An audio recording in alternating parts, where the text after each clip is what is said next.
தண்ணீருக்குன்னு இந்து மதம் கொடுக்குற ஒரு மரியாதை வேறு எங்கேயும் நீங்கள் பார்க்க முடியாதுங்க. எல்லா மதத்துலேயும் தண்ணீரால் கை கழுவுறதெல்லாம் இருக்குது, இல்லைங்கள. ஆனால் இங்கே அது ஆச்சாரங்களோடு சம்மந்தப்பட்டதாக சொல்லப்பட்டிருக்கு. எப்படின்னா, ஒரு மனுஷன் தினம் காலையில் 6 மணிக்கு முன்னால் தலையோடு குளித்தான்னா அது ஒன்றே பெரிய புண்ணியம், அதுக்கே திருமகள் தேடி வருவாள் அப்படின்னு சாஸ்திரம் சொல்லுதுங்க ஆச்சாரத்தில். ஒரு நதியில் குளித்தா நற்கதி கிடைக்குங்கிறது இந்து மதம் சொல்லக்கூடிய ஒரு கோட்பாடு. அதனால தான் திருவள்ளுவர் கடவுள் வாழ்த்து அதிகாரத்துக்கு அப்புறம் வான் சிறப்புன்னு தண்ணியை பற்றி சொல்றார். நீரின்றி அமையாது உலகு, தண்ணீர் அவசியம் அப்படின்னு. இதை இந்து மதம் ஒரு அழுத்தி சொல்கிறது. இதனுடைய விளைவு என்னென்னா, தூய்மை, உடல் தூய்மையும் மன தூய்மை, சித்தசுத்தி.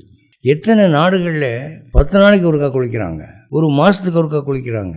நான் ஃப்ரான்ஸுக்கு போயிருந்த போது பட்ட பாடு, டாய்லெட்டில் முதற்கொண்டு வெறும் பேப்பர் தான்.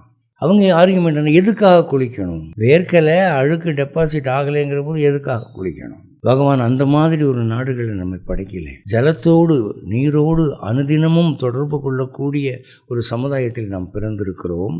அதுக்கே மூதேவி ஓடும், ஸ்ரீதேவி தேடி வரும். உடல் தூய்மை, மன தூய்மை. குளிக்காமலே இருந்தீங்கன்னா உங்கள் புத்தியில் எல்லாம் பேய்த்தனமான எண்ணங்கள் தோன்றும். அடிக்கடி தண்ணீரை நீங்கள் பயன்படுத்துகிற போது இந்த பேய்த்தனமான எண்ணங்கள், குணங்கள் வருவதில்லை. அதனால் தண்ணீரையும் மதத்தையும் ஒன்றாக்கிட்டாங்க.